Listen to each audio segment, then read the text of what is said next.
안녕하세요. 서울대학교 산업공학과 DSB 연구실 석사과정 장진우입니다. 오늘 소개드릴 PYSR 논문은 Detection and Defense Student Teacher Network for Adversarial Robustness라는 논문입니다. 이 논문은 저희 연구실 졸업생이신 박경찬 선배님의 논문으로 2024 IEEE Access에 게재된 논문입니다. 목차는 다음과 같습니다. 먼저 인트로덕션에서 논문 내용 간단하게 소개드리고 백그라운드에서 논문을 이해하기 위한 배경 지식을, 다음으로 메서드에서 방법론 소개드리고 논문에서 진행한 실험, 결론 순으로 소개드리고 마무리하겠습니다. 먼저 인트로덕션입니다. 논문에서 풀고자 하는 문제가 무엇이고 이를 어떻게 풀고자 했는지에 대한 내용은 제목에서 바로 확인이 가능한데요. 하나씩 살펴보면 먼저 이 Adversarial Robustness는 적대적 공격에 대해서 모델이 강건하게 작동할 수 있도록 스튜던트 티처 네트워크 모델 구조를 통해 적대적 공격을 탐지하고 그를 방어하자라는 내용을 담고 있는 논문입니다. 이제 이 논문을 이해하기 위해서 필요한 배경 지식을 한번 짚고 넘어가도록 하겠습니다. 먼저 Adversarial Attack, 즉 적대적 공격이란 딥러닝 모델이 정상적인 예측을 수행하지 못하도록 입력의 미세한 교란을 가하는 공격 기법입니다. 이렇게 변형된 입력은 사람의 눈으로는 변형이 되었다는 것이 거의 구분이 불가능한데도 불구하고 모델은 큰 혼란을 겪는다는 특징이 존재합니다.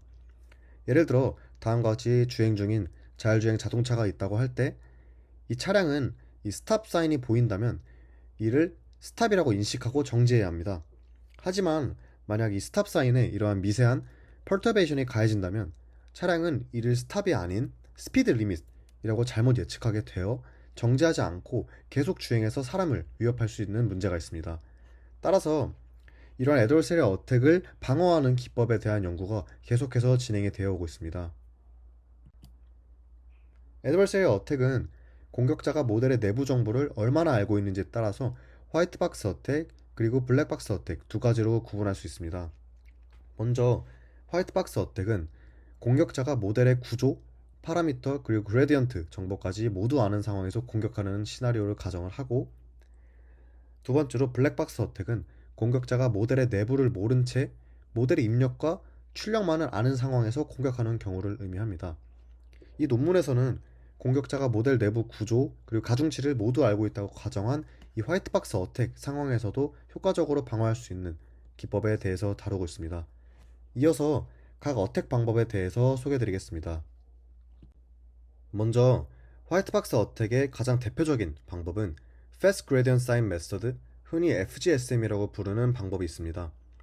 이해를 돕기 위해서 우리가 딥러닝 모델을 학습할 때 사용하는 Gradient Descent 수식을 가져왔는데요.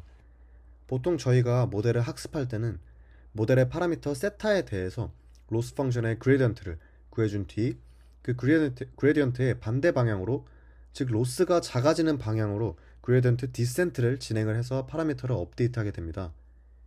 FGSM은 입력 데이터에 작은 변화를 가해서 모델이 잘못된 예측을 하도록 하는 것, 즉 모델 학습과는 반대로 로스를 크게 만드는 것이 목적입니다. 따라서 입력 데이터 X에 대해 이 펄터베이션이 가해진 입력 X'을 만드는 과정은 우선 X에 대한 로스 펑션의 그레디언트를 구해주고, 이번에는 이 로스가 커지는 방향으로 그레디언트 어센트를 해주게 됩니다. 결과적으로 변형된 입력 X'은 모델의 로스가 커지는 방향으로 이동을 했기 때문에 모델이 해당 데이터에 대해서 잘못된 예측을 수행하게 됩니다.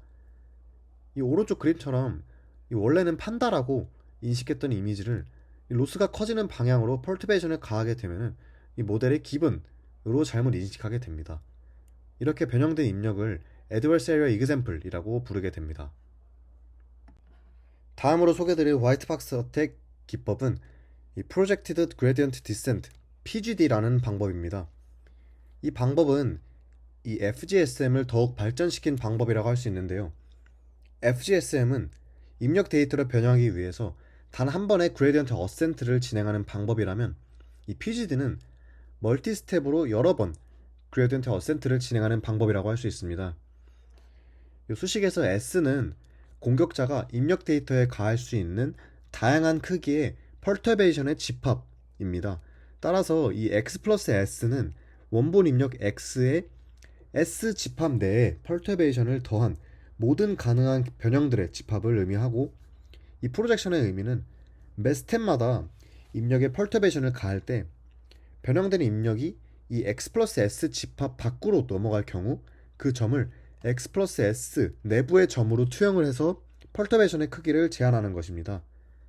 이 애드버서리얼 어택은 원본과 거의 구별이 되지 않는 작은 변화를 통해서 모델을 속이는 것이 목적이기 때문에, 이 제한이 없다면 이 펄터베이션이 지나치게 커져서 변형된 입력이 눈에 띄게 되고 이 사람이 이 변형을 인지할 수 있게 되기 때문에 이렇게 프로젝션을 시켜주는 것입니다. 다음으로 애드버서리얼 어택을 대응하는 방법론에 대해 설명을 드리겠습니다. 크게 디텍션과 디펜스 기반 방법으로 나눌 수 있는데요. 디텍션 방법은 말 그대로 입력으로 adversarial example이 들어오는 경우 이를 탐지하는 방법입니다. 단 탐지만 할 뿐 탐지된 샘플을 실제로 방어하지는 못한다라는 특징이 있습니다. 다음으로 디펜스 방법은 입력이 무엇이든 간에 일단 방어 과정을 거쳐서 모델을 로버스트하게 만드는 방법입니다. 디펜스 방법에는 대표적으로 adversarial training 그리고 adversarial purification이 있습니다. 이어서 이 두 방법을 하나씩 소개해 드리겠습니다.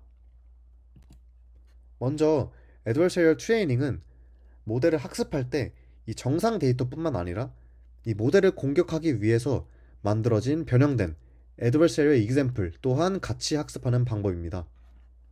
그림에서 이렇게 푸들 이미지가 있다고 할 때 이 모델은 이 이미지를 푸들이라는 클래스로 예측을 하도록 학습하게 됩니다.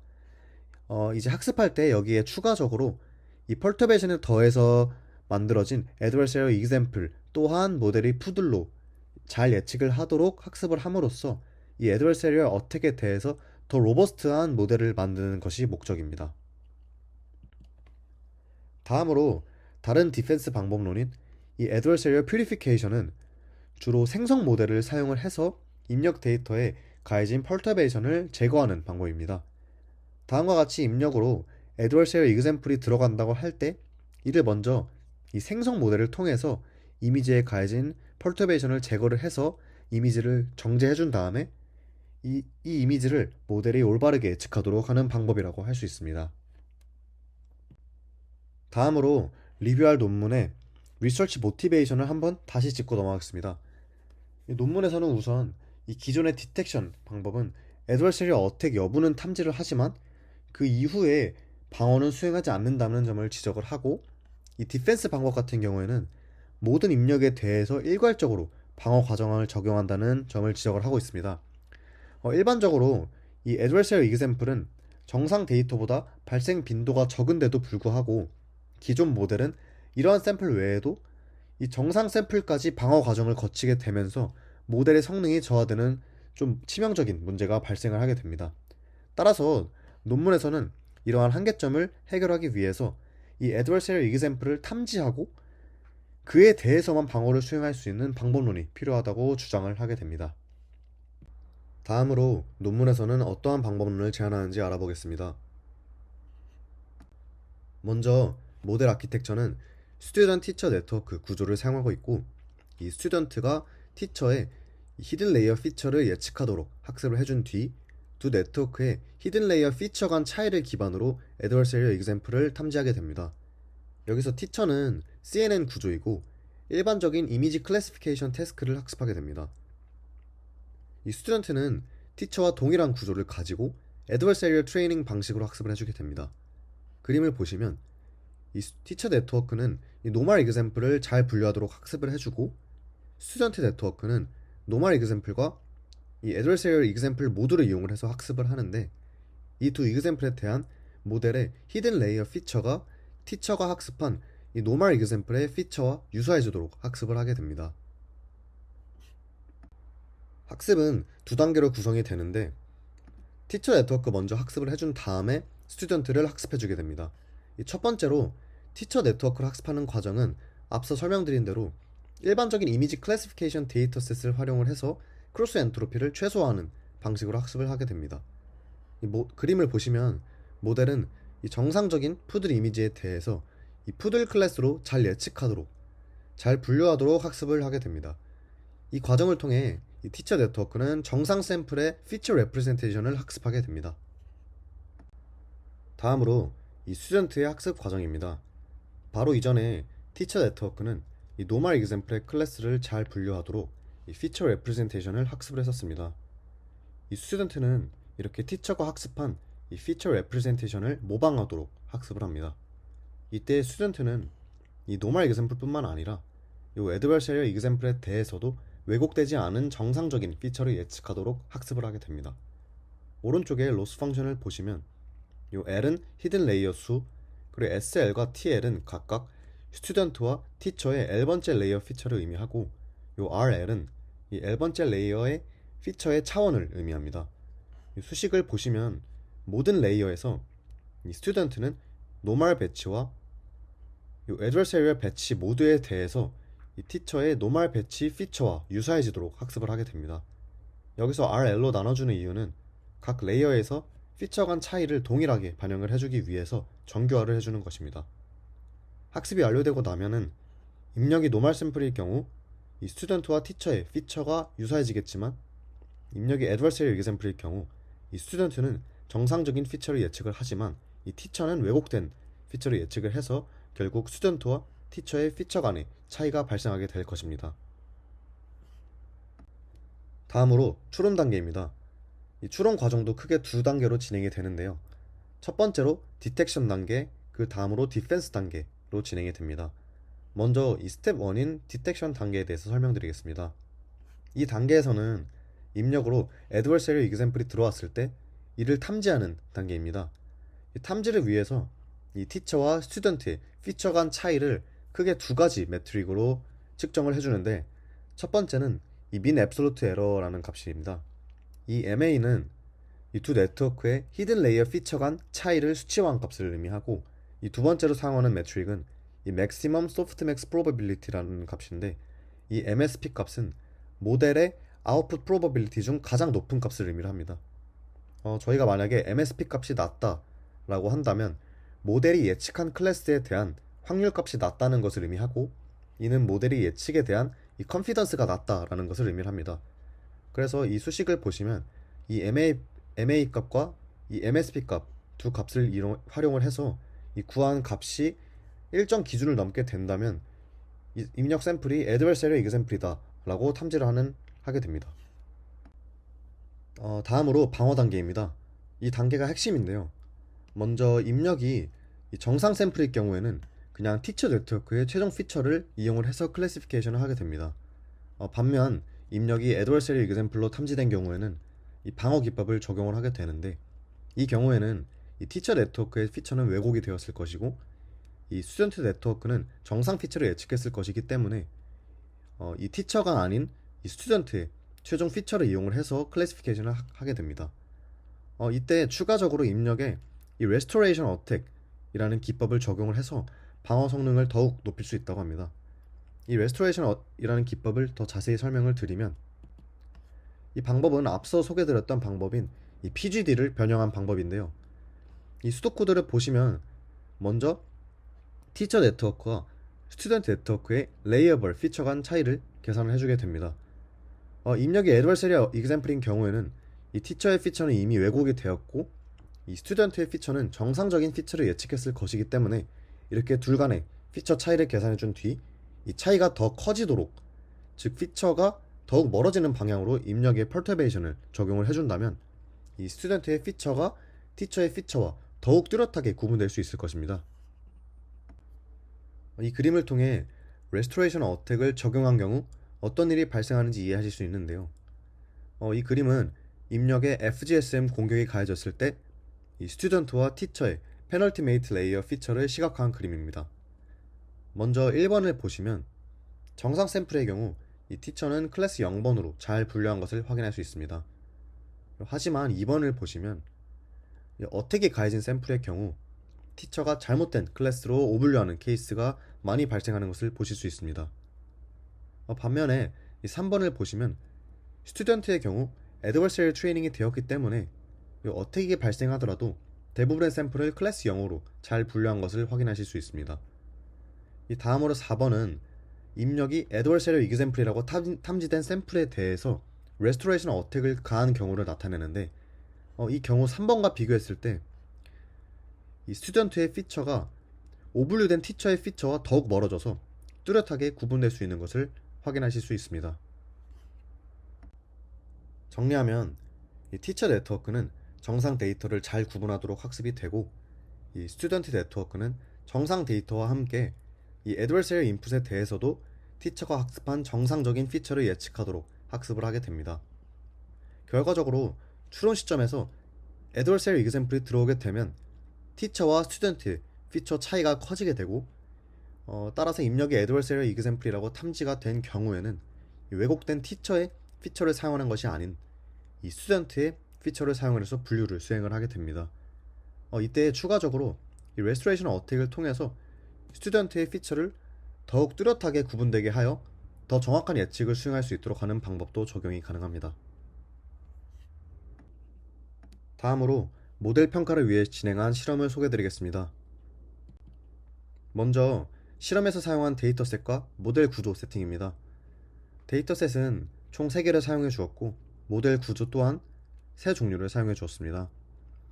여기서 스튜던트와 티처의 모델 구조는 동일하고, 스튜던트는 티처의 피처를 예측하는 것이 목적이기 때문에 이 클래시피케이션 레이어는 사용하지 않습니다.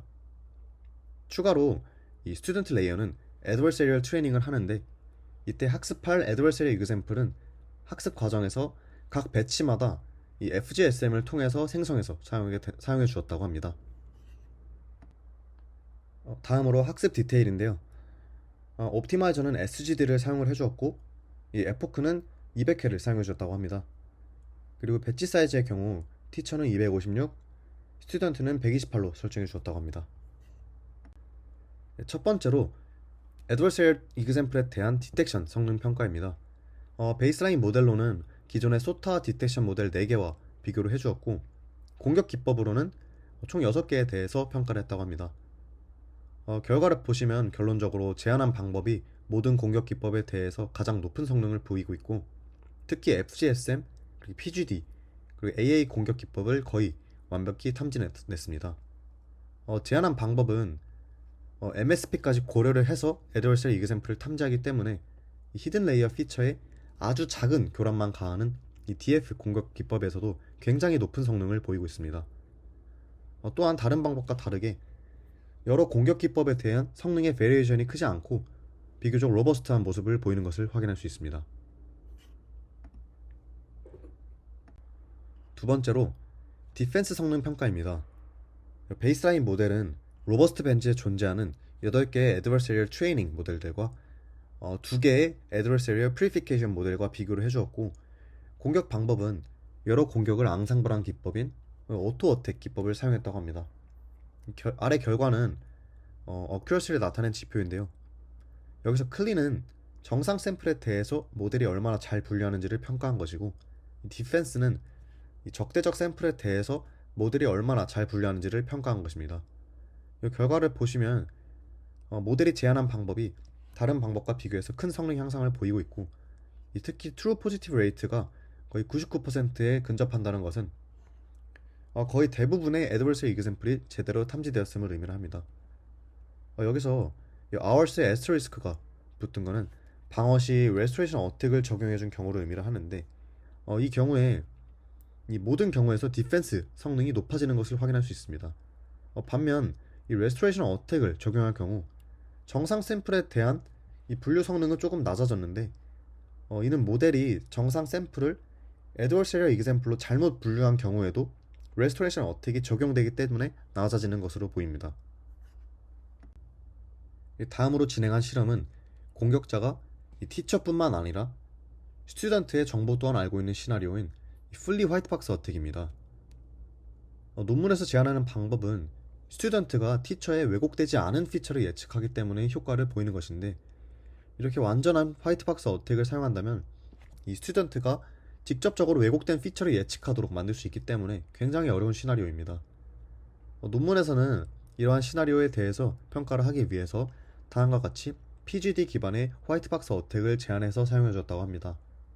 이 수식에서 C는 이 크로스 엔트로피를 의미하고, 이 알파는 티처의 클래시피케이션 로스와 이 스튜던트의 피처 프리딕션 로스 간 균형을 조절하는 하이퍼 파라미터입니다.